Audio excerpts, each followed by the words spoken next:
fonctionnement du pouvoir exécutif dans le régime politique sénégalais. Oui, comprendre le pouvoir exécutif dans le régime politique sénégalais boo gisee ñu xalaate ko noonu c'est parce que fan yi ces 48 heures dafa am yu bari yoo xam ne daf fi xew depuis justement une nomination du Conseil des ministres boobu nag mooy troisième ou quatrième peut-être je sais pas nomination boo xam ne ki nga xam ne dafa nekk tudd Bassirou Diomaye Faye nekk président de la République dañ ko fal à 54%. Président nag bu ñu la falee comme ni ñu falee Macky Sall Abdoulaye Wade Abdou Diouf Léopold Sédar Senghor entre autres Mamadou Dia qui était président du Conseil qui a à peu près le même rôle puisqu'il avait le contrôle du pouvoir exécutif avec des prérogatives qui étaient encadrées. Oui, donc tey jii nii il se trouve que ni Bassirou Diomaye Faye mooy président de la République te dafa am bu ñu ko falee ba mu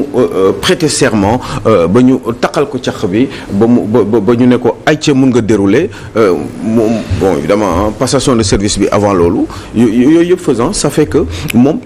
dugg na ci benn benn mbubb boo xam ne yëre bu ñu koy solal boo xam ne moo koy permettre justement li nga xam ni sénégalais jox nañ ko mu mën ko assumer problème moom mooy lan la ko problème bi mbir mi mooy lan la ko sénégalais jox comme ay responsabilités comme ay prérogatives pour mu liggéey réew mi dañ ko ne yow tey jii nii ci li nga war a def yow président Bassirou Diomaye Faye dañ la fal pour que réew mi nga encadré ko de manière à ce que ñun ñu am gëneel pour loolu ñun gëmm nañu téye nañu suñu gémmiñ dañu bëgg lépp li nga xam ne justement mën na indi ngëneel suñu réew eh bien nga def ko ñun bëgguñu xam suñu yoon nekku ci waxin la nag li may wax yow defal lu la neex yaay xool ñan ngay liggéeyal ci sa biir pour organiser réew mi ci diir biñ la falee yow Bassirou Diomaye Faye dañ laa fal pour que ci diir biñ la fal muy juróomi at nga def lépp loo xam ne xalaat nga ko ci yow ci sa aqulaay taala ci sa gis-gis ci lépp nga gérer réew mi on vous fait entièrement confiance ba diir bi jeex ñu xoolaat nan la ñuy def bu fekkee ne dañ lay joxaat beneen mandat parce que dañ ko limité ñu jox la ko bu ñu la ko joxul aussi ñu xam ne foofu la peuple bi nga xam ne moom moo la jox prérogative yooyu yamale ñu xam ne muy noonu parce que on est dans un régime de représentation su ma waxee régime de représentation nag moo naam fii nii Sénégal li fi nekk du mandat impératif parce que nag dafa am mandat de représentation ak mandat impératif mandat impératif mooy dañ lay fal waaye ñi lay fal ñoo lay wax yow lii nga war a def il se trouve que ce n'est pas le cas on est dans un régime de représentation ki nga xam ne mooy président de la République mooy représenter ñi nga xam ne ñoo majoritaire ci réew mi ànd ak moom pour liggéey waaye liggéey pour ñooñee waaye liggéey aussi pour ñi nga xam ne faluñu ko wala voteluñu ko parce que il devient obligatoirement le président de tous les Sénégalais loolu il faut que mu dugg ci bopp Sénégalais yi dañ ko ne lu la neex nga def évidemment c'est encadré waxuñu ko ngay fëy di rey wala di def ci kenn xamul non lépp loo xam ne mën na am ngëneel ñun ci yow la ñu yaakaar defal loo neex xoolal say collaborateurs yu la neex kenn du la ko tànnal moo tax un décret présidentiel se fait de manière discrétionnaire loolu il faut que mu dugg ci bopp ñi nga xam ne xamuñu di fëy di wax lu leen neex di joxe ay ordre un président de la République il faut ñu jàngal leen comment fonctionne un pays nii la réew mi demeewul neneen bés bu ñu bëggee nag ñu changer ko ñu waxtaanee ko waaye nii la demee depuis que le Sénégal est indépendant donc à un moment donné il faut que vous arrêtiez da ngeen war a xam gis nga fit il faut que muy ànd ak xam-xam munoo am fit te xamoo dara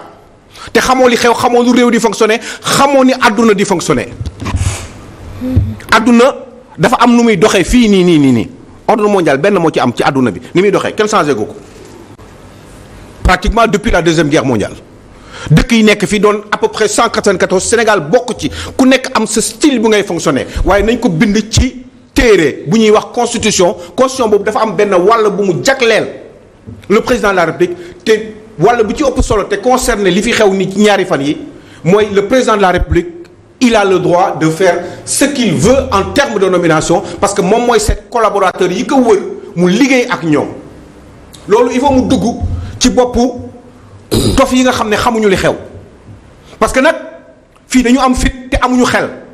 parce que ku am xel doo da nga war a seet sax kii lan mooy ay prérogatives am kii li tax ñu jox ko lii ana lu tax ñu jox ko jéem ko sax seeti ba pare nga ñëw toog a wax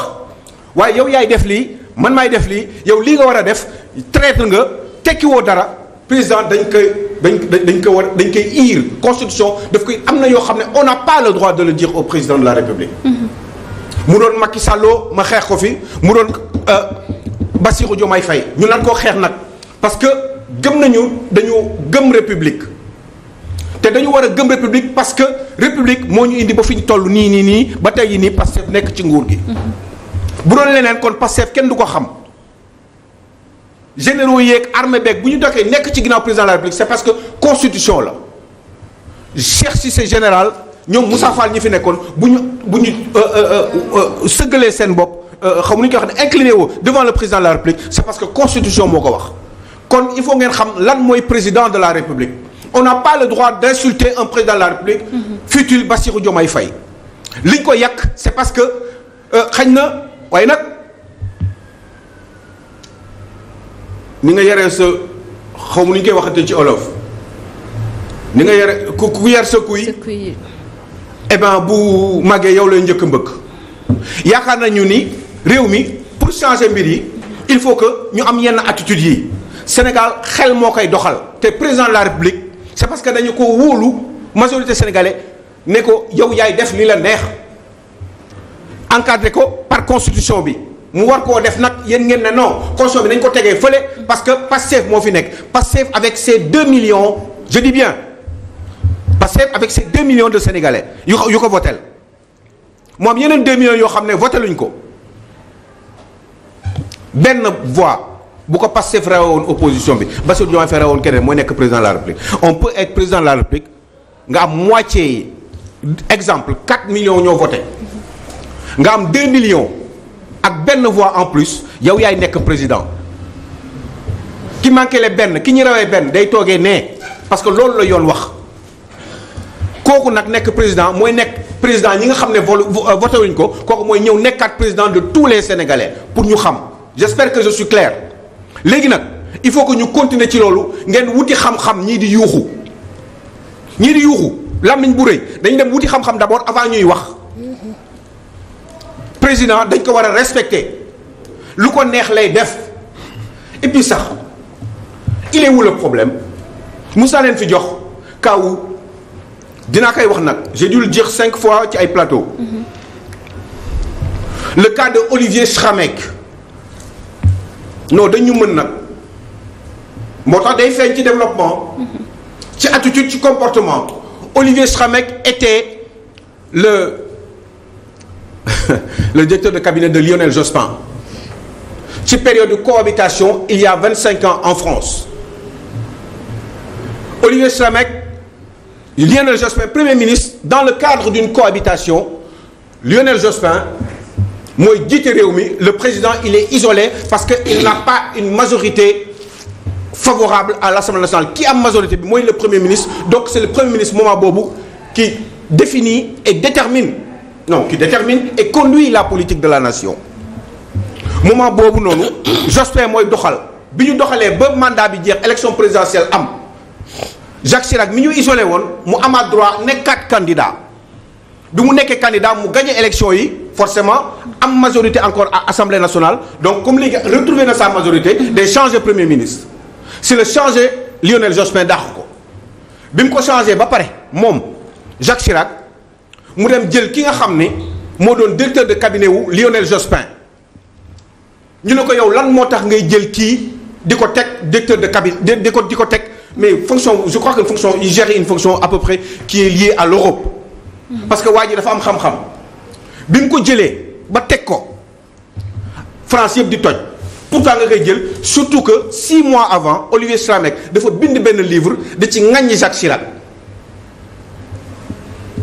6 mois avant ñoom bi ñu nekkee ci nguur gi Lionel Jospin nekk premier ministre moom dafa bind livre je devais l'avoir dans ma cave en France sama suufu kër mu bind livre amul lu mu ci waxul Jacques Chirac léegi nag Jacques Chirac bi mu retrouver waatee pouvoir bi retrouver sa majorité créer premier ministre boppam récupérer directeur de cabinet Lionel Jospin ñëpp di si yuuxu wax bi bari mu dem ci télé bi mu ne leen l'amour que français laa koy waxee jox xoolof mu ne ko l'amour que j'ai pour la France est beaucoup plus important que la haine que j'ai sur la personne de monsieur Schramek. L'amour que j'ai pour la France est beaucoup plus important que la haine que je peux porter sur la personne de Olivier Schramek. D'accord. maanaam bañ bi ma bañ Olivier Schramek bëgg bi ma bëgg France moo ëpp importance. ñu ne ko lan nga bëgg wax loolu mu ne parce que kii dafa am njëriñ pour réew mi. te man réew mi moo ma intéressé. foofu intérêt supérieur de la nation foofu moom la jiital. waa léegi Bassirou Diomaye Faye bu jëlee ndaw si. ne ko yow laa fal. ñu ne ko yow déedéet. amuloo ci droit. waa loolu fu ñu ko wékk ñi koy wax surtout mooy ñi am fit xaw ma fit bi fu ñu ko jëlee te amuñu xam-xam avant da nga daan ñàkk xam-xam sax. dem di raasu di wuti xam-xam pour ñëw mën a toog wax léegi da ngay ñëw taxaw di indi ay preuve naan projet mais Bassirou Diomaye Faye yéen da ngeen ko gën a xam projet Pastef yéen da ngeen ko gën a xam ba taxaw ngeen ne moom yéen yaa leen ko war a wax li mu war a def mais affaire bi xaw ma effronté la xaw ma réewande la kenn xamul lan la c'est une honte d'abord pour le Pastef et finalement heureusement que le président du PASTEF a su assumer ses responsabilités. D'accord alors ñu ñëw ci deuxième ponk bi muy li nga mujjee noonu muy féliciter le président du PASTEF qui a su assumer ses responsabilités. Ah ben voilà fii ku fi def lu baax ñu wax. c'est la première fois ma dégg ñu critiquer le président de la République Ousmane Sonko intervenir wax leen li mu leen di wax mais surtout li ma ci gën a jàpp mooy le problème du PASTEF c'est le PASTEF. moo ko wax de. yàlla dafa def nag nii xalaat naa ko bu yàgg man. maa ko dégg. xalaat naa ko bu yàgg moo tax sax mais am yenn xalaat yi yenn propos yi pour sénégalais yi parce que il faut nga leen di leeral yenn saa yi nag nga leeral leen avant kilifa gi di ko leeral mbir mi nii la demee lii mooy problème bi mais awa lii bii nii. bu ma ko xooloon sax du ma ko xàmmee. dégg naa cousine Aïssata Tall Sall. waa ndaw si bu amee xam-xam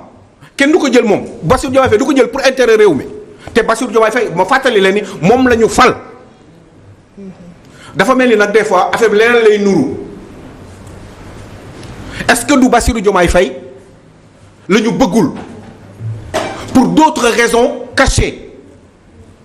xam nga man xam nga lan li ma leen di wax ñii di wax man li ma leen di wax ni yéen xam ngeen ko est-ce que du Bassirou Diomaye Faye mooy seen problème par rapport à l'avenir du PASTEF et de son président man nag waxuma waxu dof lu leer nañ laa wax est-ce que amul lu nekk ci seen bopp ñoom quant à l'avenir du PASTEF et l'avenir du Sénégal parce que nag réew day avancer mandat day jeex beneen mandat war a mën di ñëw c'est quoi le problème parce que lii kenn xamul lan lay nuru bu fekkee ni yéen li ngeen di wax gëm ngeen ko teg ngeen ko ci ay argument contredire leen Ousmane Sonko tey jii nii dootoo ko déggati de du neen leen ngeen calmer le jeu il s'est mis en bouclier contre Bassirou Diomaye Faye léegi yéen loolu continuer leen ngeen nekk Ousmane Sonko li ngay wax dara du ci dëgg ñun on continue à insister sur le fait que ni Bassirou Diomaye Faye amul droit jël kenn koo xam ne mës na la critiquer yow wax leen ko loolu continuer leen ko ba xam du Ousmane Sonko wax na démb kon peut-être que ni fi ngeen teg Ousmane Sonko yàlla rek a tax may wax fi ngeen teg Ousmane Sonko tegu leen fa Bassirou Diomaye Faye président de la République du Sénégal mais soyez des républicains bëgg leen Ousmane Sonko fu mu leen neexee mais ki ngeen war a gën a jiital ci réew mi mooy ki nga xam ne mooy jiital Sénégal parce que le PASTEF ce n'est pas le Sénégal fait 18 millions d'habitants. Il y en a 2 millions qui ont voté pour le PASTEF. te sax Diomaye président la Diomaye président moo def 54%. Le PASTEF ne fait pas la moitié du pays oui ils vont encore dire que je déteste le PASTEF waaye yàlla xam na je préfère nag le Sénégal que le PASTEF. Et je partage beaucoup de choses avec le PASTEF surtout ci wàllum transparence éthique ak façon bi ñu war a mën a gérer réew dama gëm ne loolu mooy dëgg waaye fii yàlla rek a fi nekk. Et le Sénégal est au-dessus du PASTEF de l'APR AFP tout ce que vous voulez. D'accord. Tout le monde. Donc à un moment donné j'ai dû et j'ai voulu justement loolu sargal je sais pas si ça se dit comme ça wala yéegal pour féliciter Ousmane Sonko par rapport ak attitude bi mu am démb. parce que dafa leen ne yam leen seen place xam leen li ngeen war a def bàyyi leen si yi ngeen nekk. problème bi yéen ci seen biir la lijjanti leen ko. parce que Sénégal du Pastef kese Sénégal dafa am ñeneen dafa am Bokar Li dafa am Samba Ndiaye dafa am Cheikh Tidiane Gomis dafa am ñeneen ak ñeneen ñoom imam ñu fi nekk. ci réew mi ñoo xam ne dañuy joxe seen xalaat te Bassirou Diomaye Faye ku mu neex mu gis ko ni am nga intérêt pour réew mi daf ko war a jël parce que loolu mooy dëgg. Le Sénégal doit être au-dessus de tout te ki nekk au-dessus du Sénégal tey jii nii te yàlla teg ko fi pour juróomi at kooku Bassirou Diomaye Faye la tudd eh ben da ngeen ko war a nangu. et puis baax leen mbaax la patrie avant le parti kan moo ko doon wax. du Macky Sall. après Macky Sall ngeen accusé ko ngeen ne moom le parti li jiitaloon avant la patrie. qu'est-ce que vous êtes en train d'insinuer en ce moment lan ngeen bëgg ci ban yoon ngeen bëgg a dem mooy faire la même chose que Macky Sall bi ngeen doon critiquer. Macky Sall a bien travaillé sur le plan des réalisations Macky Sall kay li ñu ko waroon wax mooy à un moment donné ku ma am ndey ku ma amul ndey yi mu doon def ci réew mi. yooyu la ñu waroon critiquer te loolu moo yàq lu bari ci réew mi par rapport ak critique et puis la bamboula qu'il y avait et puis ak sàcc yi gars yi doon def ci réew mi. ñoom ñëpp ils se sont enrichis ci régime Macky Sall bi. D'accord. et yooyu la ñu war a critiquer waaye ci wàllum réalisation xañ na bu li ñu yoroon leboon ko ci alal ci réew mi bu doon 100 genn wàll gi ñoom coob nañ ko. te loolu la ñu war a reprocher. te ci yooyu la ñu war a servir comme expérience aujourd'hui avec le PASTEF pour verrouiller ba nga xam ne sàcc kenn dootu ko mën dem ci réew mi. te ñi nga xam ne am nañu leer ci réew mi ñi ngi sàcc ñu fexe ba def suñu kamtalay kàttan ba récupérer xaalis boobu dugal ko ci abri provisoire yi par exemple ou la santé des femmes. D'accord. yàlla sàmm. amiin incha allah donc sortie Ousmane Sonko bi am na solo maintenant peut-être mënoon na gën a teel. waaye mieux vaut tard que jamais parce que pour siffler quand même la fin de la récréation alors Alioune mu mel ni waxtu bi xoj nañu mais ma bàyyi waale la nga tàggatoo ci Sénégal ce pays en ruine qui a su sortir du clan des PMA. Oui assez rapidement on y reviendra certainement dans la semaine mais juste préciser que ni xam nga yàlla dafa def ni dañ fi waxoon le pays est en ruine kooku premier ministre moo ko waxoon man j'avais essayé d'expliquer qu'est-ce que c'est les ruines boo demee un exemple probant boo demee ay Palestine bu armée bi dóoree ay bagages ci immeuble yi bu immeuble yi daanoo ruine ça représente loo xam ne dafa yàquteef bu metti ba nga xam ne kenn dootu ko mun a comme ay kër bu ñu daaneel parce que dañ ko bombardé mu nekk en ruine ce sont ça les ruines ay desitu mbir la loolu mooy ruine donc si vous me dites que le pays est en ruine je ne fais que répéter ce que j'avais dit il y a quelque temps par rapport ak ruine eh ben tey aujourd'hui adduna ñi yor adduna bi di organiser adduna bi di wax lan mooy un pays les moins avancés Sénégal bokkoon ci maanaam pays yi gën a suufee tey ji ni ñoom ñoo ñëw bind kayit nee na Sénégal léegi nekkatul les pays les moins avancés génn na ci stade boobu mi ngi ci beneen stade boo xam ne mi ngi tendre vers l'émergence yàlla dafa def ni dafa am ñoo xam ne ñoo jiitu woon liggéey nañ ko l'état c'est la continuité vaut mieux en profiter donc ce pays encore une fois n'était pas en ruine ce pays avait tout le temps ou juste des difficultés qui étaient liées à la manière de s'organiser dans le pays surtout ci wàllum transparence ak xaalisu réew mi ñi nga xam ne ñoo am ay ndombal tànk waroon dugal xaalis bi totalement ci fi ñu ko war a def waaye defuñu ko fa dañuy wut toujours nu ñuy defee ay surfacturation di sàcc alal réew mi pour gën a yokk seen alal moo tax boo leen gisee ñoom ñëpp kenn du ci wuti liggéey tey jii ni ñekkoon ci Macky Sall yëpp genn wàll gi doo leen gis tey ñu dem wutiwaat liggéey nii dans le titre privé à titre privé eh bien duñ ko mës a def ce sera justement ci yooyu la ñu war a xool difficulté la Sénégal am par rapport à une façon de gérer le pays parce que boo nekkee ministre da ngay xalaat ni yow am nga droit def lu neex ak sa xaalis am nga sa droit de signature moo lay jox yenn commission yi et ça ce n'est pas normal parce que tout simplement dañ la daan jox salaire et puis nga waroon yow sacrifier wu pour ce pays waaye da ngay sacrifier wu pour sa njaboot di sàcc alal nga daaneel foofu ñu bàyyi la nga tàggatoo Alioune maman Ndeye Thiam d'accord Ndeye Thiam ba dëkk sa Thiès ñu ngi lay bàyyi xel bu baax a baax di la ñaanal yàlla nga gudd fan di la souhaiter une très très bonne année yàlla may la jàmm aux côtés de votre famille nga am beaucoup de succès. D'accord. Et puis beaucoup de bonheur dans votre entourage familial yàlla na nga yàlla sàmm. di bàyyi xel aussi ci maman Koumba Sow. D'accord. Voilà, kontaan nañu et puis maman qui est là et que j'aime très très fort. D'accord. yàlla na yàlla sàmm sëñ Moustapha Saliou yàlla nga fi yàgg te wér yokk sa kilifa googee di sëñ Mountakha Mbacké Khadim Rasoul ak bépp kilifa diine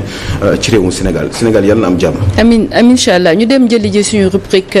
people te dellu si plateau bi.